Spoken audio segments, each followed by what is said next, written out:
The conference hall of Prometheus 7 space station was packed with scientists from across the galaxy. Dr. Vectar stood at the center stage, his 6 arms gesturing gracefully as holographic displays floated around him. The Quillarian physicist had spent 30 years of his life studying the object that now sat on a reinforced platform behind him.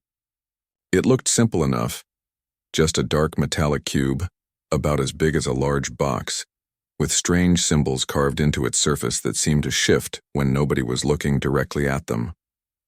Esteemed colleagues, Vectar's voice echoed through the translation devices everyone wore. What you see behind me defies every law of physics we understand. We call it gravitum. The audience leaned forward in their seats. There were Quillarians with their multiple arms, Yelthari with their crystalline skin that reflected the station's lights, Dax warriors in their formal armor, and dozens of other species. They had all traveled far to see this presentation. Vectar continued. This cube weighs exactly 47 kilograms according to every sensor we have. But it cannot be moved. Not by hands, not by machines, not by gravity manipulation, not by anything we have tried. He paused for effect. We found it on a dead planet in the outer rim. It was just sitting there in the ruins of a civilization that died out millions of years ago. A Yelthari scientist raised her crystalline hand. You say it cannot be moved. Surely you mean it is very heavy. No, Vectar said firmly. I mean it cannot be moved at all. Watch. He activated a machine next to the platform. A powerful anti-gravity field surrounded the cube, strong enough to lift a small spacecraft. The cube did not move even a fraction. The field flickered and died. Vectar then demonstrated a molecular disassembler, a device that should have broken the cube down to atoms. Nothing happened. He showed recordings of attempts with plasma cutters, reality warpers, and even experimental quantum devices. The cube remained unchanged and unmoved. In 30 years, 16 different species have tried to move or damage this object, Vectar said. All have failed. It sits there mocking us, defying everything we know about matter and energy. The audience murmured among themselves. This was indeed remarkable. The presentation went on for another hour, with detailed scientific data and theories. By the end, everyone agreed that gravitum was the most mysterious discovery in recent galactic history. The cube would remain on Prometheus 7 for further study. 3 days later, the cube sat in a maintenance bay on the lower levels of the station. This was temporary, just until the new high-security laboratory was ready. A sign had been placed next to it, hastily translated into several languages. In human English, it read, "Heavy object, do not move." Deho pushed his repair cart into the maintenance bay and stopped short. There was a big metal cube sitting right in the middle of his workspace. He scratched his head and looked around. Nobody else was there. He walked up to the cube and read the sign. "Heavy object, do not move," he read aloud. "Okay, but you are in my way." Deho was not a scientist. He was a maintenance technician, one of the few humans working on Prometheus 7. He fixed broken doors, repaired air filters, and kept the station running. He was good at his job and did not think much about complicated things. Right now he had to fix the sensor on the big cargo door, and this cube was in his way. He tried to push the cube with his foot. It did not budge. "Okay, it is heavy," he muttered. He bent down, got a good grip on the bottom edge, and lifted with his legs like his mother always taught him. The cube came up off the floor.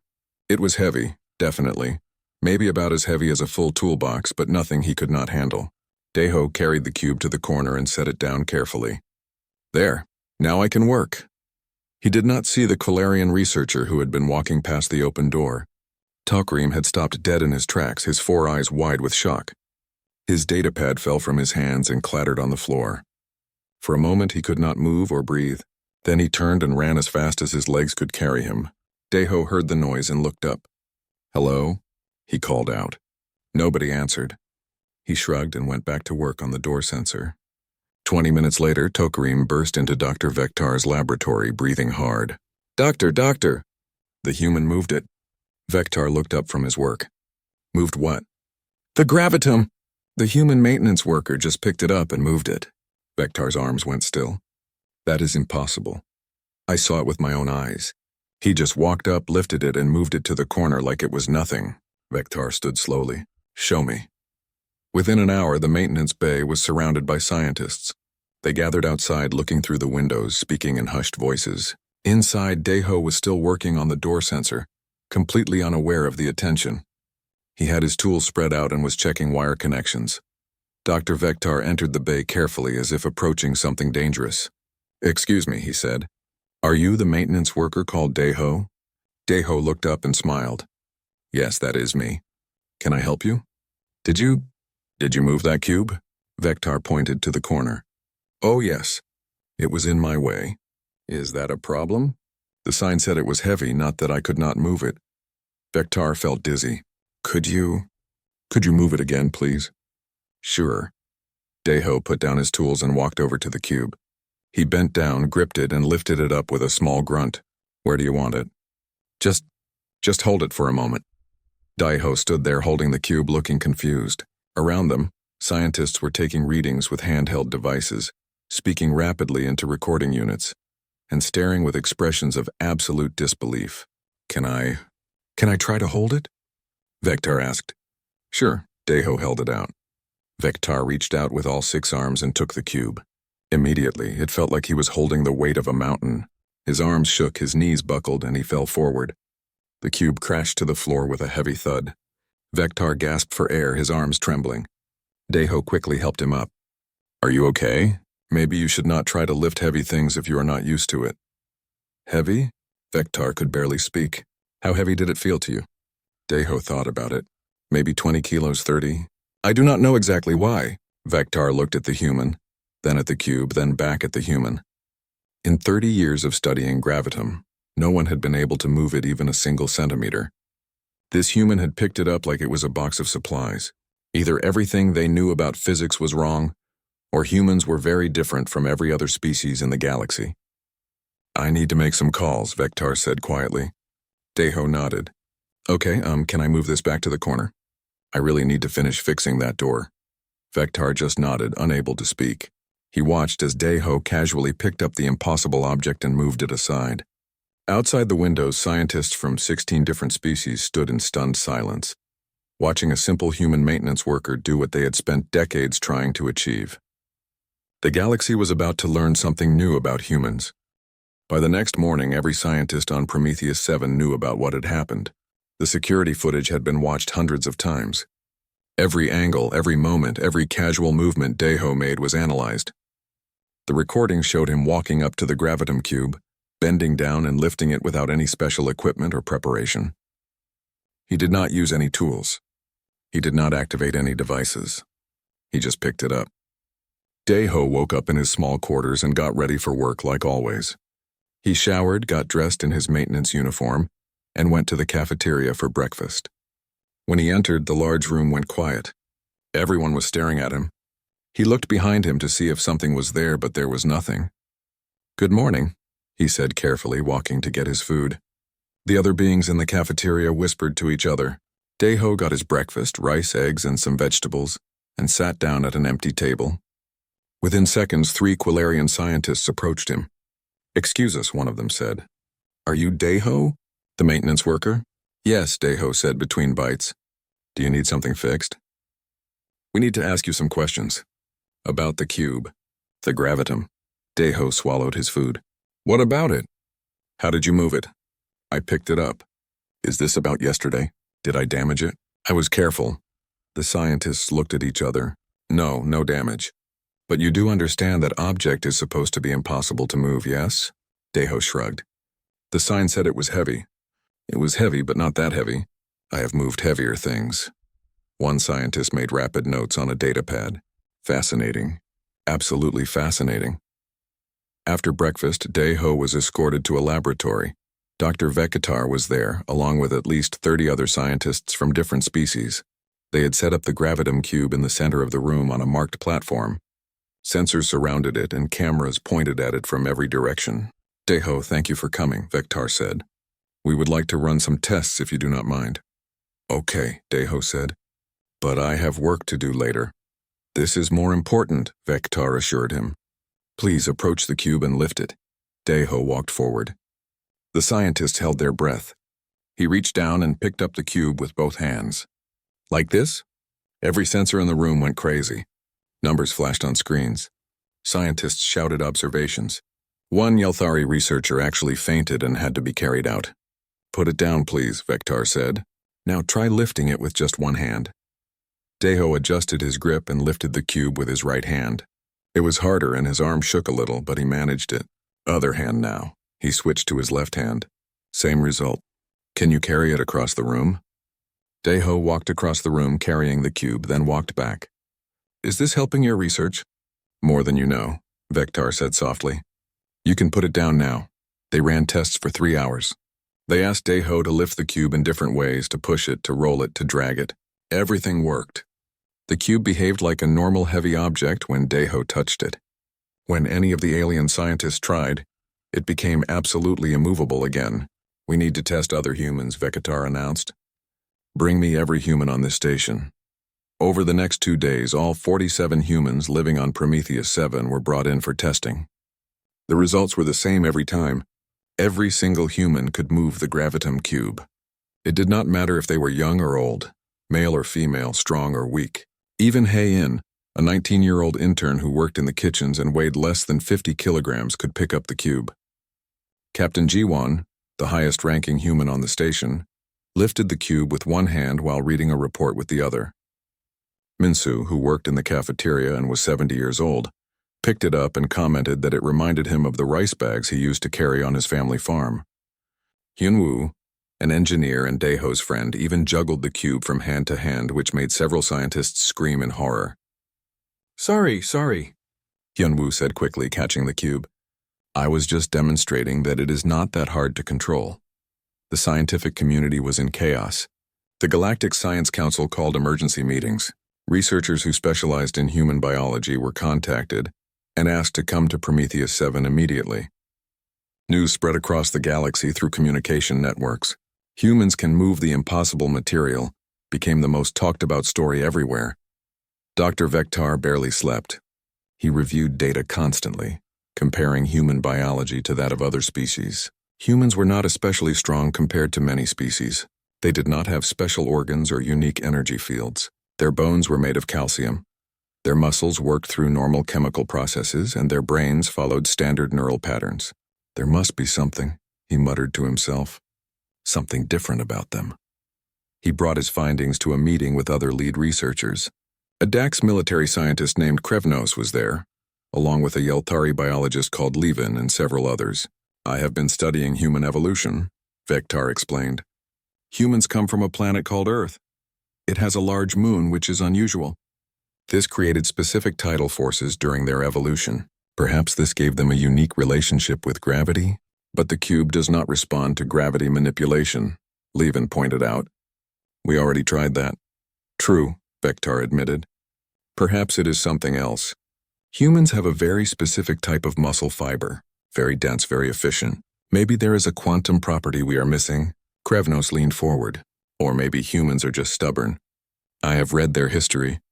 They have stories of individuals lifting vehicles off trapped people, of athletes breaking records that scientists said were impossible, of survivors living through situations that should have killed them."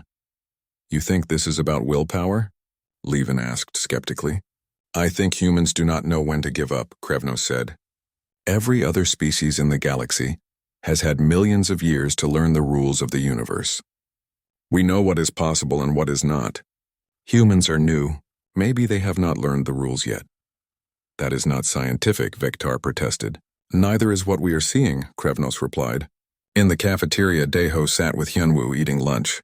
"I do not understand what the big deal is," Deho said. "It is just a heavy box. Apparently it is not supposed to be movable by anyone," Hyunwoo explained. "They have been trying for 30 years. "That is silly. Of course it can be moved. Everything can be moved if you try hard enough." Hyunwoo smiled. "Maybe that is the secret. We think it can be moved, so we move it. They think it cannot be moved, so they cannot move it." Deho laughed. "That sounds like something from a children's story." "Maybe," Hyunwoo said. "But we are living in strange times, my friend." Across the station, in a secure communication room, Captain Ji-won received a message from Earth. The human government wanted a full report on the situation. They also wanted to know if there were any security concerns. Ji-won understood why. If humans could do something no other species could, that made humanity either very valuable or very dangerous, depending on who you asked. She looked out the window at the stars and wondered what this discovery would mean for humanity's place in the galaxy. The research continued for weeks. Prometheus 7 became the center of galactic attention. Ships arrived daily, bringing more scientists, more observers, and more people who wanted to see the humans do the impossible thing. The station's population doubled, then tripled. Extra quarters had to be set up. The cafeteria ran out of certain foods. The humans suddenly found themselves to be the most watched and studied beings in the galaxy. Dr. Vector established a new laboratory dedicated entirely to understanding the human-gravitum interaction. He brought in specialists from every scientific field he could think of. Biologists studied human muscle tissue under microscopes. Physicists measured energy fields around humans as they touched the cube. Psychologists interviewed humans about their thoughts and feelings. Even historians came to study human culture and development. One day, a team of researchers asked Deho to wear a special suit covered in sensors while he moved the cube. The suit measured everything: his heart rate, his brain waves, his body temperature, the electrical signals in his nerves, even the chemical composition of his sweat. "This is uncomfortable," Deho complained as they fitted the last sensor. "Please bear with us," Vector said. "This data could be very important." Deho walked to the cube and lifted it. The sensors showed normal human physiology. His heart rate increased slightly from the effort. His muscles tensed and released in standard patterns. His brain showed activity in the motor control regions. Everything was completely normal. "There must be something we are missing," Vector said, frustrated. "Run the scan again." They ran it 5 more times. The results were always the same. When a human lifted the gravitum cube, their body did exactly what it should do when lifting a heavy object. There was nothing unusual, nothing special, nothing that explained why it worked. A Yelthari scientist named Telvar suggested a different approach. "Perhaps we should focus on what happens to the cube, not the human." They set up new sensors around the gravitum itself. These sensors could detect changes in molecular structure, gravitational fields, quantum states, and dozens of other properties.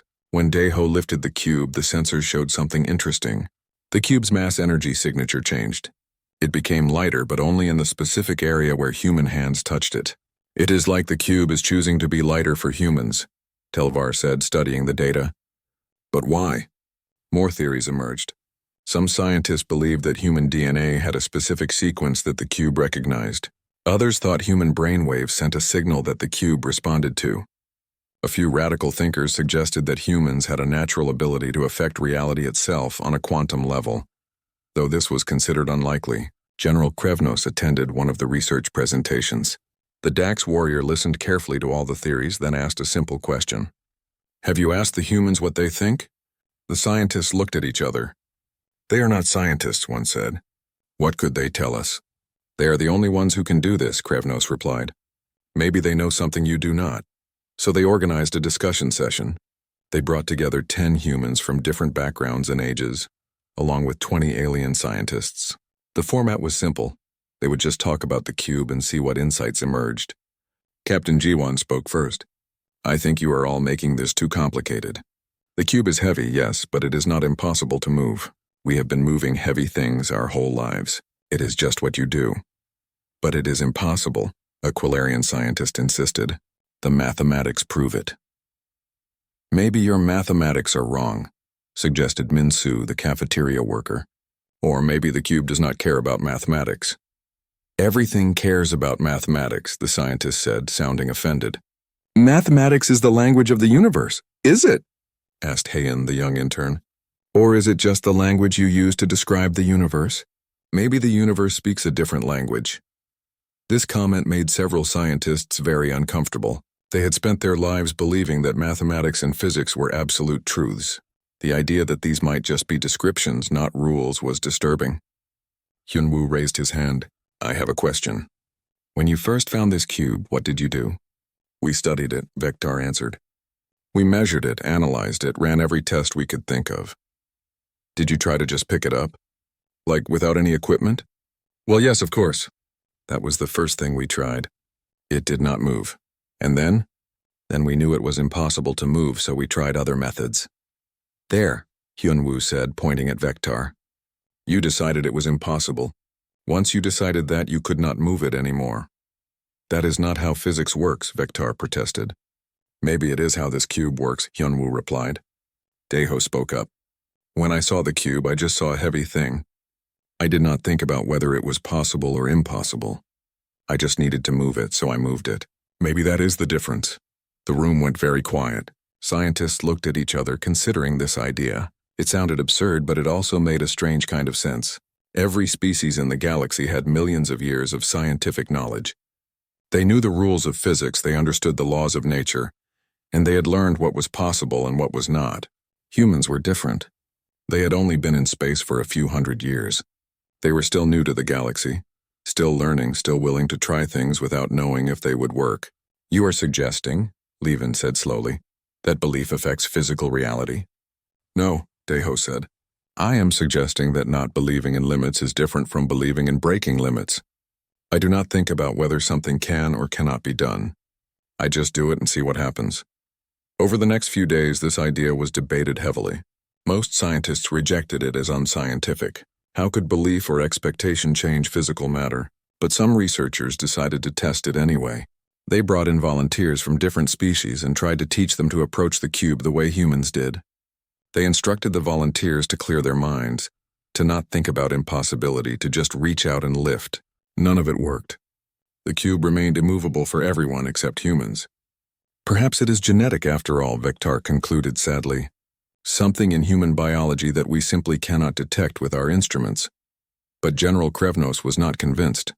He had spent time talking with the humans, learning about their history and culture. He learned about human philosophies that emphasized mind over matter. He learned about human religions that spoke of faith moving mountains. He learned about human stories where ordinary people did extraordinary things through determination alone. I think the answer is simpler than genetics, Krevnos told Vectar one evening. I think humans can move this cube because they come from a world where impossible things happen regularly. They have not been trained out of believing in possibilities. That is not science, Vectar said tiredly. That is philosophy. Maybe this problem needs philosophy, not science, Krevnos replied. News of the human ability spread across the galaxy fast. Different groups became interested for different reasons. Some saw opportunities, others saw threats. Captain Jiwon started receiving messages from various governments and organizations. Some wanted to hire humans for special projects. Others wanted to study humans more thoroughly. A few offered alliances and partnerships. Late one night, Jiwon met with Daeho, Hyunwoo, and the other senior humans on the station. We need to talk about what this means for all of us, she said seriously. The galaxy has noticed humanity in a new way. That can be good or bad. What do you mean bad? Heian asked nervously. I mean that being special makes you valuable, Jiwon explained. And valuable things can be exploited. The humans sat in silence thinking about the future. 2 months after Daeho first moved the Gravitum Cube, Prometheus 7 had become a very different place. Armed security personnel patrolled the corridors. Every human on the station now had a personal security detail, whether they wanted one or not. The Galactic Council had declared all information about Gravitum to be restricted. What had started as an exciting scientific discovery had turned into something much more complicated. Hyunwoo discovered the real problem by accident. He was working late in the engineering section, reviewing station systems, when he noticed an unusual data request. Someone had tried to access classified survey information about gravitum deposits across the galaxy. The request had been denied, but it made Hyunwoo curious. He did some digging, using his engineering access codes to look at files that most people could not see. What he found made his blood run cold. There were not just 1 or 2 gravitum deposits in the galaxy. There were 47 of them. They were located in asteroid belts, on moons, inside planets, and even in the hearts of certain stars. The survey reports described each deposit in detail, their size, their location, their potential uses. Gravitum was not just a scientific curiosity. It was potentially the most valuable resource in the galaxy. According to the reports, gravitum could be used to create perfect energy storage, to build structures that defied normal physics, to enable new forms of space travel. One report suggested that a small amount of processed gravitum could power a city for 1,000 years. Another described how gravitum could be used to build ships that could travel between galaxies. The possibilities were endless. But there was one problem. Every attempt to mine or harvest gravitum had failed. The material could not be moved by any known technology. Mining equipment broke against it. Extraction tools failed. The 47 deposits had been discovered over the past century, and all of them had been deemed impossible to harvest. Until now. Until humans. Yunwoo immediately took this information to Captain Ji-won. She read through the files with growing concern. "This changes everything," she said quietly. "If humans are the only ones who can harvest gravitum, then every power in the galaxy will want access to us." "What should we do?" Hyunwoo asked. "I need to think, and we need to tell the others." That evening, all 47 humans on Prometheus 7 gathered in a secure meeting room. Captain Ji-won presented what Hyunwoo had discovered. The reactions ranged from excitement to fear. "We could be rich," said one of the cargo handlers, a young man named Tae-yang.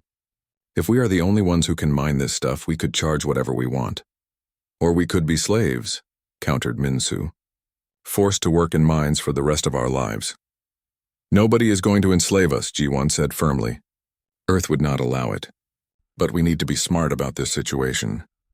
Over the next week, representatives from different galactic powers arrived at Prometheus 7. They all wanted to meet with the humans to discuss opportunities to make offers. Captain Ji-won met with each of them, always with witnesses present, always recording everything. The Consortium of Trade Worlds offered generous work contracts. They wanted to hire human workers to help them mine gravitum deposits. The pay was excellent, the benefits were good, and they promised fair treatment. But when Ji-won read the fine print, she found clauses that would give the consortium control over where humans could live and work. The Dax Empire took a different approach. General Krevnos, who had been observing the research, presented a military alliance proposal. The Dax would provide protection for humanity, in exchange for human assistance with certain strategic projects involving gravitum. The proposal was respectful, but it was clear that refusing might damage human-Dax relations. The Calarian Union wanted to continue scientific studies. They offered to build research facilities on Earth, to provide funding for human education, to share technology. Dr. Vectar personally delivered this proposal and seemed genuinely interested in cooperation. But Ji-won noticed that many of the proposed studies would require humans to spend years in laboratories, being tested and analyzed. There were other offers too. Mining companies wanted to partner with human corporations. Technology firms wanted to license human workers. Even criminal organizations made quiet approaches, offering huge sums of money for human assistance with illegal gravitum harvesting. "We are being pulled in every direction," Ji-won told her senior staff. "Everyone wants something from us, but nobody is asking what we want." Meanwhile, Daeho continued his normal work. He fixed things around the station, chatted with aliens who were no longer afraid to talk to him, and tried to ignore the fact that guards followed him everywhere. One day, Dr. Vectar found him repairing a ventilation unit. "Daeho, do you have a moment?" the Quillarian scientist asked. "Sure," Daeho said, putting down his tools. "What do you need?" "I want to understand something. You know that you and other humans have become very important, yes?" "I know people are making a big deal about the cube thing," Daeho replied. "It is more than that. Because of what you can do, humanity has suddenly become central to many galactic plans. Does this bother you?" Daeho thought about it. "A little. I just want to do my job and live my life. I do not want to be special. But you are special. Your entire species is special. How do you feel about that?" "Honestly, I think it is strange. We are not doing anything amazing. We are just picking up a heavy object. You are all acting like we have magic powers." Vectar's arms moved in a gesture that meant he was thinking. "Perhaps we are. From our perspective, what you do is magical. We have spent our entire civilization learning the rules of the universe. You seem to ignore those rules. That is frightening and fascinating at the same time." "Can I ask you something?" Daeho said. "Of course. Why could you not move the cube?" "Really, what stopped you?" Vectar was quiet for a moment. "I suppose I knew it was impossible. I measured it, I tested it, I proved mathematically that it could not be moved. Once I knew that, truly knew it, I could not make myself believe otherwise." But you did not know it was impossible, Deho said gently. You concluded it was impossible based on what you measured. That is different, is it? I think so. Knowing something is true means you have seen all possibilities and ruled them out. But you could not see all possibilities because you stopped looking after you decided it was impossible. Vectar was silent for a long time. Finally, he said, You are wiser than you appear, Deho. I am just a maintenance worker. I fix things. Sometimes the way to fix something is to not think about why it is broken, and just try different things until it works. That conversation stayed with Vectar. He thought about it while reviewing research data. He thought about it while attending meetings about the future of gravitum studies. And he thought about it when he noticed something interesting in the old research files. A young Quillarian researcher named Tokrim had been working quietly on a personal project. Tokrim was the same researcher who had first seen Deho move the cube. That moment had changed something in him. He started questioning his assumptions. He started wondering if the impossible might be possible after all. Tokrim had been attempting to move the cube himself for weeks now. He failed every time, but he noticed something. Each time he tried, it felt slightly less impossible. The cube felt slightly less fixed in place. It was not much, barely measurable, but it was there. He brought this data to Vectar. Doctor, I think I am making progress. Vectar looked at the measurements. They were tiny changes, barely above the margin of error. But they were consistent. How are you doing this? I am trying to think like a human, Tokrim explained. I am trying to approach the cube without believing it is impossible. It is very difficult. My entire education tells me this cannot work. But I keep trying anyway. Vectar felt something he had not felt in years, hope. Keep trying. Document everything.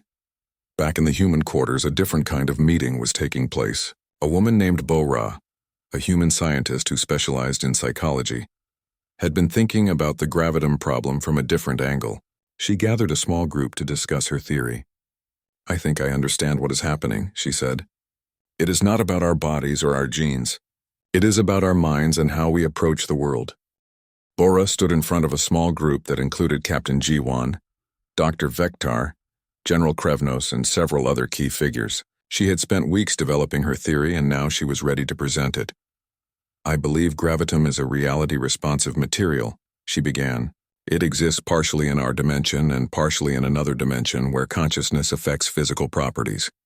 Most species evolve to accept physical laws as absolute truths. When you believe something is impossible at a fundamental level, gravitum responds to that belief and becomes impossible for you. That is absurd, one of the Quillarian scientists said. Matter does not care what we believe. Normal matter does not, Bora agreed.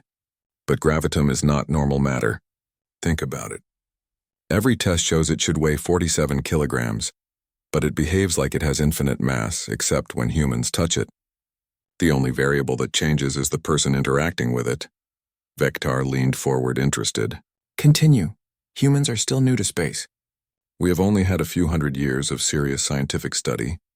Yes, we know physics and mathematics, but we have not internalized it the same way older species have. When a human child is told something is impossible, they often try it anyway. When a human athlete is told they cannot break a record, they try to break it. We have a cultural tendency to challenge limits rather than accept them. So you are saying humans can move gravitum because we are ignorant? Hyunwoo asked, smiling slightly. Not ignorant, Bora corrected. Optimistic, stubborn, willing to try things even when logic says we should not. That mindset creates a different relationship with reality itself. General Krevnos nodded slowly. This matches what I have observed of human behavior. You do not give up easily. The question is, Captain Jiwan said, can this mindset be taught to other species? I would like to try, Bora said. With permission, I want to work with volunteers from different species and see if they can learn to move gravitum. Over the next several weeks, Bora set up a training program. She worked with Tokrim, who had already been making small progress. She also recruited volunteers from other species, a Yelthari engineer, a Dax soldier, 2 more Quillarian researchers, and several others. The training did not focus on physical strength or scientific knowledge. Instead, Bora taught meditation techniques, confidence-building exercises, and methods to quiet the analytical mind. She had them practice approaching problems without preconceptions. She taught them to question their assumptions about what was possible. Stop thinking about the cube as an immovable object, she told them during one session. Think of it as something you have not yet figured out how to move. There is a difference. Takrim was her most dedicated student. He practiced every day, sometimes for hours. He would stand in front of the gravitum cube, clear his mind, and reach for it with absolute certainty that he could lift it. For weeks, nothing happened. But he did not give up. Then on a quiet morning, 6 weeks into the training, something changed. Takrim stood before the cube as usual. He took several deep breaths. He cleared away all thoughts about physics and impossibility. He thought about Deho, about how casually the human had lifted this same cube. He thought about children who did not know what impossible meant. He reached down with all 4 arms and lifted. The cube came up off the floor. Just barely, just for 3 seconds. But it moved. Takrim gasped and dropped it. His hearts were racing. His arms shook, but he was smiling wider than he had ever smiled in his life. "I did it," he whispered. "I actually did it." The news spread quickly. Within hours, every scientist on the station knew that a non-human had successfully moved gravitum. Dr. Vektar rushed to the laboratory and made Takrim demonstrate it again. It was harder the second time. The young researcher was excited and his certainty wavered. But after calming down, he managed to lift the cube again. "This changes everything," Vektar said, his voice full of emotion. "If one of us can do it, others can learn." Over the next few months, more volunteers succeeded. The Yelthari engineer managed to slide the cube across the floor. One of the Quillarian researchers lifted it for a full 10 seconds. Progress was slow and required intense mental discipline, but it was real progress. The key was approaching the cube without the weight of millions of years of scientific certainty holding them back. Bora documented everything carefully. She wrote papers about consciousness-responsive materials and the psychology of belief. She developed training protocols that could be taught to others, and she made sure that all her research was shared freely with the scientific community. Captain Jiwan saw an opportunity. She called a meeting with representatives from the major galactic powers. "We have been receiving many offers regarding gravitum," she began. "Offers to employ humans to partner with human companies to study our people. We appreciate the interest, but we have a counter-proposal." She activated a display showing Bora's research. "As you can see, the ability to manipulate gravitum is not genetic. It is psychological. It can be taught. Therefore, we propose that humans help establish training centers throughout the galaxy. Any species, any individual who wants to learn can come to these centers. We will teach what we know freely." There was stunned silence. A consortium representative spoke first. "You are offering to teach others how to do what only you can do? You are giving away your unique advantage?" "It is not about advantage," G1 said firmly. "It is about cooperation. Gravitum has the potential to revolutionize energy, construction, and space travel for everyone. Hoarding that potential benefits no one. Sharing it benefits everyone." General Krevnos smiled, his sharp teeth showing. "I told you humans were interesting. Who else would give away their greatest treasure?" "It is not treasure if you lock it away," Hyun-woo said from his seat. "It is only treasure if you use it." The proposal was debated intensely over the following weeks. Some groups loved it. Others were suspicious. But eventually, most agreed to support the training center initiative. The potential benefits of accessible gravitum were too great to ignore. 6 months after Deho first moved the gravitum cube, Prometheus 7 had been transformed. The station now hosted the first galactic gravitum training center. Beings from dozens of species came to learn. Human instructors, including Deho, Hyun-woo, Minsu, and Hae-in, taught classes on approaching impossible problems with open minds. Deho found himself in the strange position of being a teacher. He was not comfortable with it at first, but he discovered he was good at explaining things simply. His classes were always full. "The secret is not secret," he told a new group of students. "Just do not tell yourself something cannot be done before you try. Treat everything like a problem waiting for a solution, not a wall you cannot climb." Teams of humans and trained aliens began working together to harvest gravitum from deposits across the galaxy. The material was processed and used to build new kinds of space stations, to create revolutionary power systems, to enable technologies that had been theoretical until now. A new age of galactic cooperation and advancement began. Dr. Vektar published a landmark paper titled, "The Physics of Belief: How Consciousness Interacts with Reality-Responsive Materials." It became one of the most cited scientific works in galactic history. In it, he thanked Daeho for teaching him that sometimes the most advanced science requires the simplest thinking. One evening, Daeho returned to his old maintenance bay. They had kept it mostly as it was, as a kind of memorial to where everything started. The gravitum cube sat in the corner, exactly where he had first moved it. A small plaque on the wall read, Maintenance Bay 7, where impossible became routine.